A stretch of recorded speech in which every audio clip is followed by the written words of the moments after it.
Hello all of you, welcome back to my channel. मैं आज आप लोगों के लिए लेकर आ चुकी हूँ एक कलेक्टिव रीडिंग जिसका टॉपिक रहने वाला है messages and the guidance for your current situation. यानी आपकी वर्तमान परिस्थिति के लिए आपको संदेश, ओके, आपके लिए संदेश या आपके लिए guidance for your current situation. तो जो भी आपकी लाइफ में करंटली हो रहा है ना, उसके लिए आपको यहाँ पर क्या गाइडेंस मिलेगी हम वो देखते हैं, उसके लिए क्या मैसेजेस आते हैं हम वो देखते हैं। लेकिन ये रीडिंग जनरल है, कलेक्टिव है, ओके, सभी ज़ोडिएक साइंस के लिए है, हर उम्र के व्यक्ति के लिए है, टाइमलेस है। आप जब भी इस वीडियो तक पहुँचेंगे यह आपके साथ तभी रेजोनेट करेगा, फिर चाहे आप इस वीडियो तक कितने भी समय बाद क्यों ना पहुँचे हैं। ओके व्यूअर्स, चलिए स्टार्ट करते हैं। क्योंकि ये गाइडेंस की रीडिंग है, ओके, यहाँ पर आपको गाइडेंस और मैसेजेस मिलेंगे आपको अपनी लाइफ के लिए।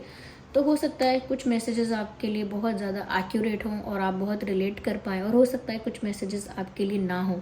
तो जितना आपके साथ रेजोनेट होता है उतना ही एक्सेप्ट कीजिएगा। चलिए, सो ये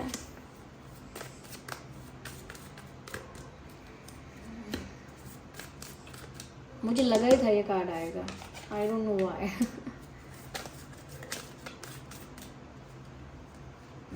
शक्ल अगेन।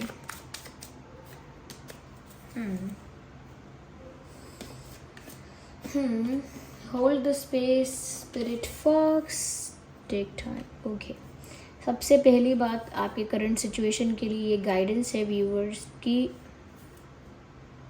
सिचुएशन में रिएक्ट की जगह रिस्पॉन्स करना है आपको। ये गाइडेंस है पहली, कि जो भी परिस्थिति है व्यूअर्स, वहाँ पर आपको ना अचानक से रिएक्शन देने की कोई ज़रूरत नहीं है। जबकि सिचुएशन ऐसी होगी जो सच में आपका रिएक्शन निकलवाए, ओके, सच में जिससे आपका रिएक्शन बाहर आए, ऐसी ही सिचुएशन होगी। लेकिन ऐसी ही सिचुएशन में आपको ओवर रिएक्ट नहीं करना है और ज़्यादा इम्पल्सिव होकर रिएक्ट नहीं करना है।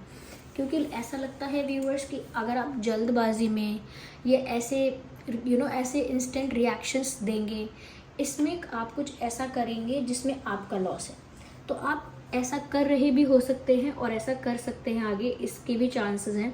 तो इसीलिए आप जो है वो जो भी आपके साथ हो रहा है, जो भी बात आपसे कही जा रही है या जैसी भी परिस्थिति आपके सामने आ रही है, पहले आप उसे पूरी तरह से समझिए, सुनिए। और फिर भी आपको लगता है कि अरे ये बहुत मेरे अगेंस्ट है या बहुत गुस्सा करने वाली बात है या रिएक्ट करने वाली बात है, तो भी आप उसमें रिस्पॉन्स कीजिए। किसी भी चीज़ का रिएक्शन, इम्पल्सिव रिएक्शन मत दीजिए, क्योंकि वो इन फ्यूचर आपके अगेंस्ट यूज़ हो जाएगा या आपके लिए प्रॉब्लमैटिक सिचुएशन क्रिएट आगे कर देगा। तो अभी तो हमें लगता है कि हमने इस बात का ये जो रिएक्शन दिया है ये सही है, लेकिन उसके कॉन्सिक्वेंसेस होते हैं। तो आप जो भी रिस्पॉन्स कर रहे हैं वो सोच समझ के कीजिए, ओके। किसी के ऊपर गुस्सा कर रहे हैं ना, तो बहुत सोच समझ के कीजिएगा, क्योंकि वो इंसान हर्ट भी होगा, भूलेगा भी नहीं, कहीं ना कहीं उस चीज़ का रिप्लाई भी करना चाहेगा। किस वे में करना चाहेगा, क्या होगा, वी डोंट नो। और सिर्फ पर्सन से रिलेटेड ही नहीं है, अगर कहीं कोई डिसीजन लेना है वो भी, उसमें भी आपने ज़्यादा रिएक्ट किया, कह रहे कुछ डिसीजन ऐसा लिया जो ओवर रिएक्ट करके लिया है, तो कहीं ना कहीं वो डिसीजन भी इतना बेनिफिशियल, इतना फ्रूटफुल नहीं होगा। तो ऐसा लगता है व्यूअर्स कि आपको थोड़ा सा सोच समझ के जवाब देना है, सोच समझ के डिसीजंस लेने हैं। ज़्यादा टाइम लेके सोच के अच्छे से एनालिसिस करके फिर आप डिसीजन लीजिए। और अगर किसी को जवाब दे रहे हैं तो कम से कम 2-3 सेकेंड थोड़ा शांत रह के, 5-10 सेकेंड थोड़ा सुनिए, थोड़ा शांत रह के उस चीज़ को समझिए। अगर वो चीज़ आपके फेवर की नहीं भी है तो भी आपको रिएक्ट नहीं करना है ज़्यादा। आप डिसएग्री कर सकते हैं कि देखिए मैं आपसे एग्री नहीं करता, ये मैं सहमत नहीं हूँ, ये ऐसा कह सकते हैं कि मैं इंटरेस्टेड नहीं हूँ, ये जो भी आप अलग तरह से शांतिपूर्ण तरह से जवाब दे पाएँ वैसा जवाब दीजिए, रिएक्ट मत कीजिए। साथ ही साथ व्यूअर्स, यहाँ पर ऐसा लग रहा है कि जल्दीबाजी में किया हुआ काम प्रॉब्लम क्रिएट करेगा। जल्दी में कुछ मत कीजिए। देखिए, जल्दी में करना, गुस्से में करना, ज़्यादा भावुक होकर करना, ये सब चीज़ें हमारा डिसीजन गलत बना देती हैं। इन सब चीज़ों से इंसान सही निर्णय नहीं ले पाता है। इन सब चीज़ों से बचें, ओके। साथ ही साथ व्यूअर्स, यहाँ पर ये भी है गाइडेंस आपके लिए कि आप ना जिस डायरेक्शन में अब कुछ नहीं रखा है, जहाँ पर अब कुछ नहीं रखा है आपके लिए, वहाँ पर अपने आप को आपने क्यों फंसा के रखा है, यानी कि एक ऐसी परिस्थिति जहाँ अब आपके लिए कुछ नहीं है। वो सिचुएशन आपको कुछ भी सर्व नहीं करती, वो इंसान, वो पर्सन आपको कोई हैप्पीनेस कुछ भी सर्व नहीं करता है, कोई भी रिस्पेक्ट, या कुछ जॉब ऐसी है जब आपको कुछ सर्व नहीं कर रही है अब, तो अब आपको न्यू डायरेक्शन की तरफ जाना चाहिए। अपनी लाइफ में एक नई दिशा की ओर बढ़ने की ज़रूरत है। ओके, ऐसा नहीं है कि अब वो चीज़ें काम नहीं कर रहे हैं तो भी फंसे हुए हैं उन चीज़ों में, नहीं। If there is a need, move forward, आगे बढ़िए आप। जैसे क्या कह सकते हैं, अगर आपका एक मोबाइल फ़ोन है और वो ख़राब हो गया है, आपका उससे बहुत दिन से लगाव है, आपने खुद से ख़रीदा था और आप या फिर किसी स्पेशल पर्सन ने आपको गिफ्ट किया था वो फ़ोन, ये कह सकते हैं कि बहुत यूज़र फ्रेंडली था, आपको उसकी आदत हो गई थी एंड ऑल दैट, जो भी कुछ था। ओके, तो ऐसा है कि व्यूअर्स, अगर वो काम नहीं कर रहा है फ़ोन तो आपको अब नया लेना चाहिए। ऐसा नहीं है कि वो ख़राब भी है फिर भी आप उसे अपने पास रखना चाह रहे हैं या यूज़ करना चाह रहे हैं, ऐसा नहीं होगा। अब वो कुछ भी सर्व नहीं कर रहा है। ये जो डिवाइसेस होते हैं ये हमारी नीड्स को सर्व करते हैं। ओके, तो कहीं ना कहीं जब चीज़ें आपको सर्व नहीं करती हैं तो आपको उन परिस्थितियों से बाहर आना चाहिए। या फिर ऐसा हो सकता है, या फिर ऐसा भी हो सकता है यहाँ पे कि अब समय आ चुका है कि एक फेज़ एंड हो चुका है and it is the time to move forward, to go for the next phase, to go for the next chapter in life. यानी कि लाइफ के अगले पड़ाव पर आपके जाने का समय आ गया है। लाइफ में एक न्यू चैप्टर ओपन होने का समय आ गया है। तो बार बार वही पुरानी चीज़ों को देखने की कोशिश करना, पास्ट को टटोलने की कोशिश करना, पास्ट के लोगों को सोशल मीडिया पे स्टॉक करना, पास्ट के लोगों के बारे में पूछते रहना, जानने की कोशिश करना, ये सब छोड़ के अब आपको आगे बढ़ना पड़ेगा। And it is also applicable for your career. Okay, आगे बढ़िए, एक न्यू डायरेक्शन की तरफ जाइए और आपकी लाइफ में पॉजिटिव चेंजेस आ रहे हैं तो आप डरिए मत, आप आगे बढ़िए। ओके, अपने आप को स्टक मत रखिए।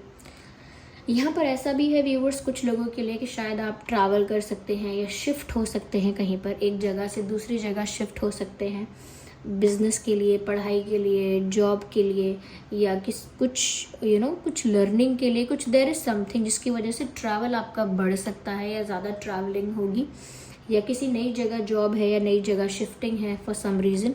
और नहीं है ऐसा तो चांसेस हो सकते हैं आगे। ओके, देयर आर चांसेस जहाँ पर एक न्यू डायरेक्शन में आपको जाना पड़े और ट्रैवल करना पड़े। बहुत लोगों के लिए आउट ऑफ कंट्री जाने का भी टाइम आ सकता है।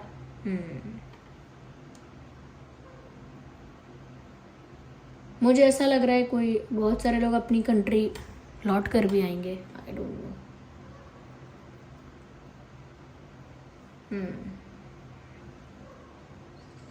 बहुत सारे लोग अपने होम कंट्री लौट कर आएंगे, मुझे ऐसा लगता है।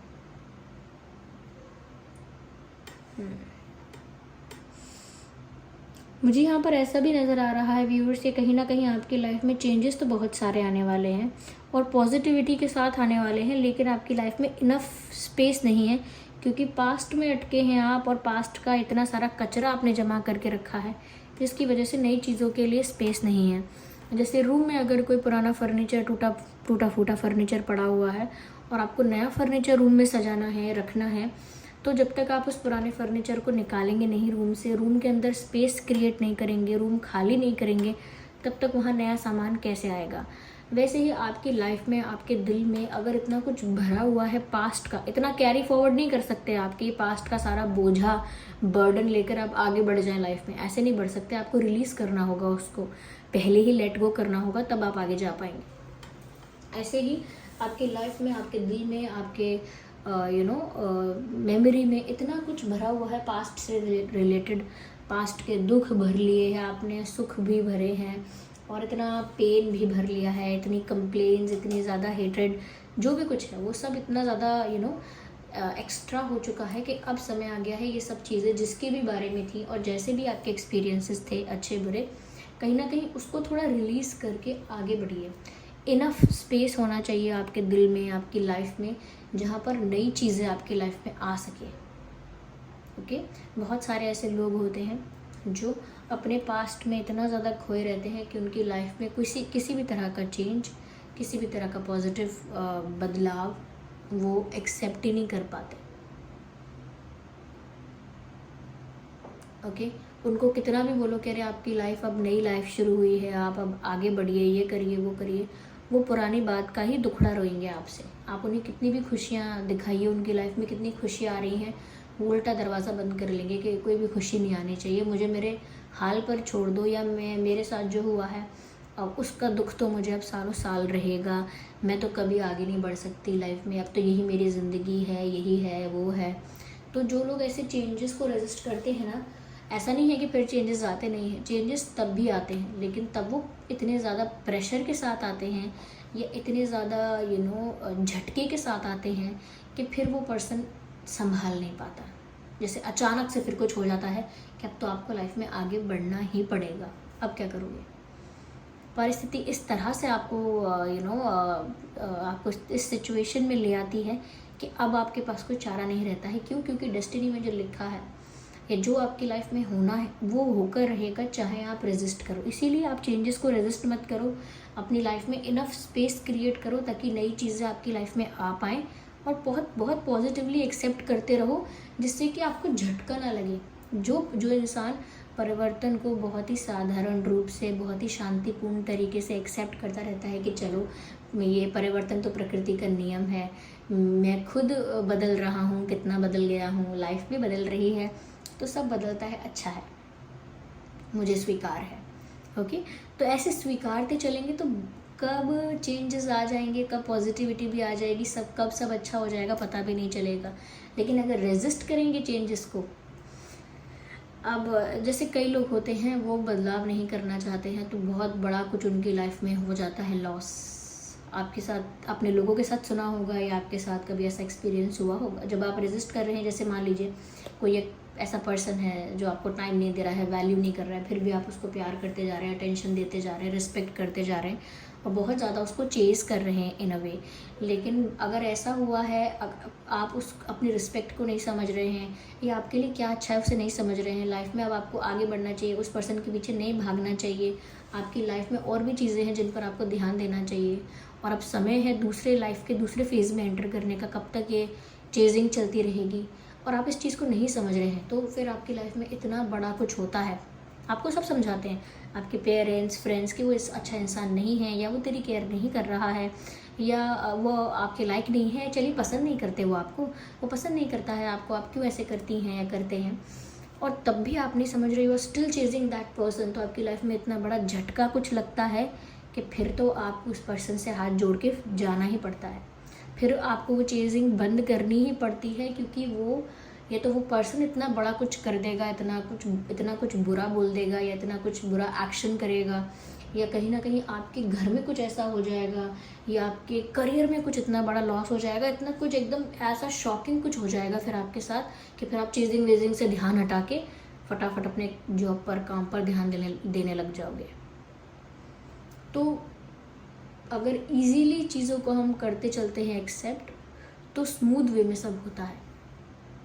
ओके, या हमारी ज़िद, हमारा चीज़ों को लेके, लोगों को लेके पोजेशन, ये हमको फंसाता है। व्यूअर्स देखिए, मैं आपको एक छोटी सी बात बता देती हूँ उन लोगों के लिए जिनको सुननी है। व्यूअर्स, लाइफ में जो हो रहा है उसको ज़्यादा ड्रामेटिक, ज़्यादा सीरियस और बहुत ज़्यादा अटैच्ड नहीं रखना चाहिए। आपकी लाइफ में जो भी हो रहा है उससे इतना ज़्यादा अटैच, इतना ज़्यादा उससे इन्वॉल्व मत रहिए, क्योंकि आपको एक डिटैचमेंट हर चीज़ से रखना चाहिए, लोगों से, चीज़ों से, अपने पैसे से, हर चीज़ से, क्योंकि ये सब चीज़ें जो हैं व्यूअर्स, वो आपको बांधती हैं। इस लाइफ में तो बांधती ही हैं। जब आपकी ये लाइफ ख़त्म होगी और आप नेक्स्ट लाइफ में अगर जा रहे हैं, माया से मुक्त नहीं हो पाए जीते जी, नेक्स्ट लाइफ में जाना पड़ रहा है, तो व्यूअर्स नेक्स्ट लाइफ तक वो चीज़ें आपके साथ साथ चलती रहती है, कर्मा के रूप में बांधती हैं आपको तब भी। तो आपको मुक्त रहना है इन चीज़ों से, जीते जी इन चीज़ों से मुक्त रहिए।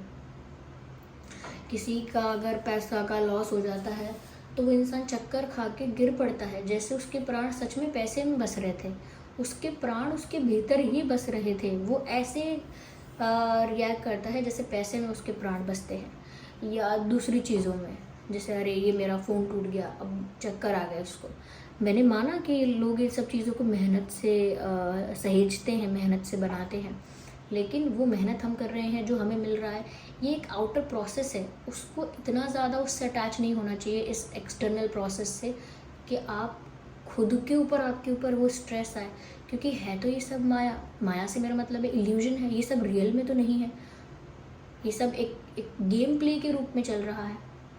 ओके, और जैसे मैं आपको समझाती हूँ, अगर आपको नहीं, जिसको नहीं सुन रहा है, ये एक्स्ट्रा लग रहा है, तो वो रीडिंग बंद भी कर सकते हैं अब। तो जिनको सुनना है उनके लिए कह रही हूँ। सपोज़ कोई गेम डेवलपर है, ओके, उसने एक वीडियो गेम बनाया। अब उस गेम में उसने बहुत सारे कैरेक्टर्स बना दिए, बहुत सारे कैरेक्टर्स, ओके। और उस बहुत सारे कैरेक्टर्स में अब एक कैरेक्टर वो खुद है, जो वो अब कंट्रोल करेगा गेम को, और गेम को गेम के अगले अगले पड़ाव को पार करेगा और आगे जाके जीत सकता है।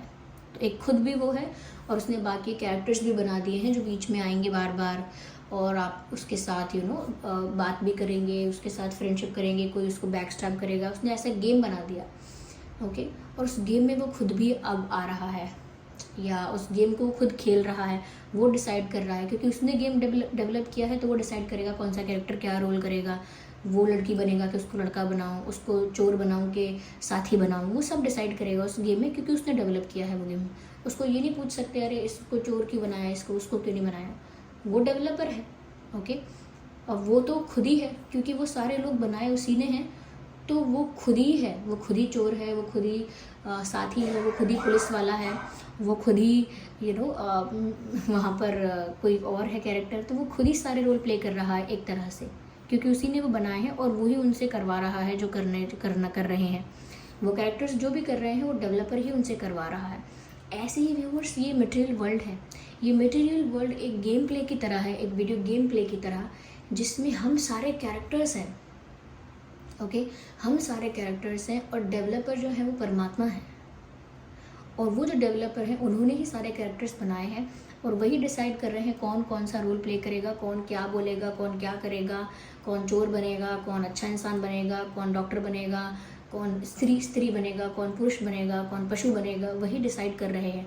और फिर जब हम कह रहे हैं कि अच्छा तो क्या ये कैरेक्टर्स की अलग अलग इंडिविजुअलिटी है, क्या इनका अलग अलग अस्तित्व है? नहीं, ये सारे ही कैरेक्टर्स वो डेवलपर ही है, वो डेवलपर ही वो सारे कैरेक्टर्स है, बस वो क्या कर रहा है, प्ले कर रहा है, प्ले। इसीलिए कहते हैं कि लाइफ में इन चीज़ों, जब जो इंसान ही समझ जाता है ना कि ऐसा प्ले है ये, कि जहाँ मैं कैरेक्टर हूँ, मुझे एक रोल दिया है, और वो कैरेक्टर भी मैं नहीं हूँ, वो भी परमात्मा ही है, क्योंकि सारे कैरेक्टर भी वही बना रहे हैं, ओके।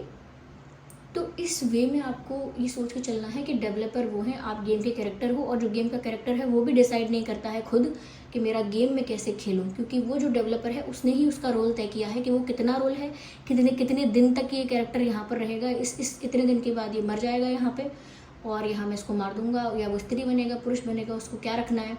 गेम में कई कैट्स भी आ रहे हैं, डॉग्स भी आ रहे हैं, तो वो सब उसने बनाया है।